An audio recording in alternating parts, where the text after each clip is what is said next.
baby. You're a little tiny baby, such a tiny baby. And we're talking about worms. This is Worm Talk, baby. This is Worm Talk.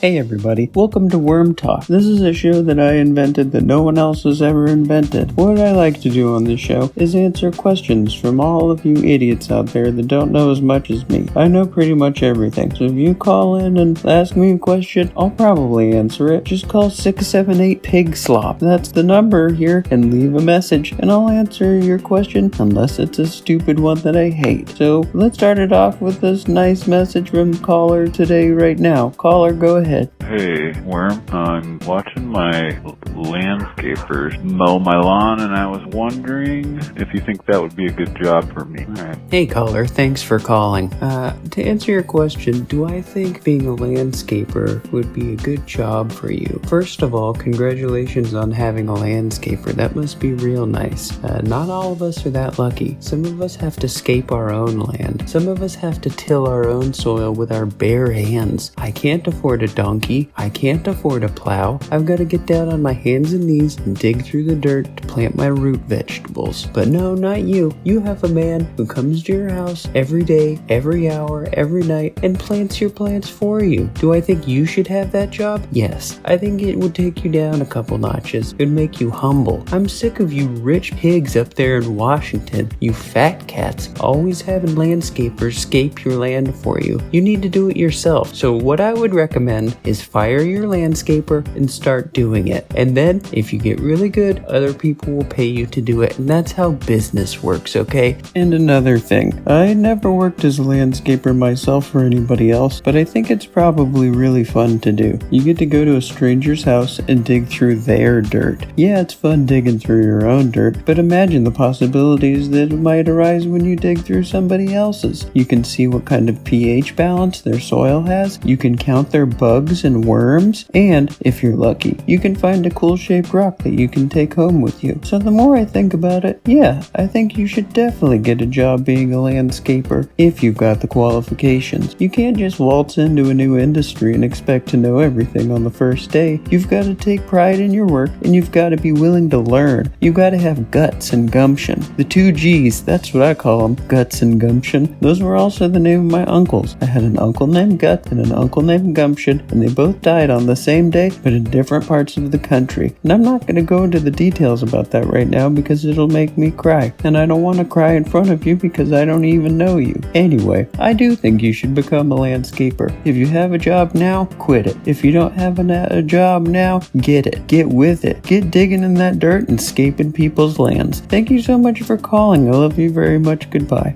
That was a really great call. Thank you so much for calling. I hope you call again. Let's check out another call and see if we can help somebody else with the mess that is their life. Caller, go ahead. Hey, Worm. I was wondering what your favorite position to sleep in was. Hi. Interesting. Interesting. You sound very similar to the last caller, but I'm just going to act like that's a coincidence. Anyway, when it comes to sleeping, I don't sleep much myself. Can't do it. I'd love to, but I just can't. There's too many things keeping me up at night. The terror, the horror, the fear. I could go on forever, but really it's just those 3 things. I'm just too scared to go to sleep most nights. When I do go to sleep, it's mostly standing up, standing guard. It's harder for somebody to attack you if you're standing up. If you're laying down, all of your soft, squishy bits are exposed, and that's when the evil people will pounce, and they'll stab you, and they'll harm you, and they'll take what's yours, your life. And they'll strip you nude, and when you're nude and asleep, you'll freeze to death. So that's why I like to sleep standing up if I can sleep at all. If I can't sleep at all, I stay awake standing up. I'm up basically 24 hours a day, and boy are my arms tired. Thank you so much for calling, caller. I love you. Bye. I think we've got time for maybe one more caller.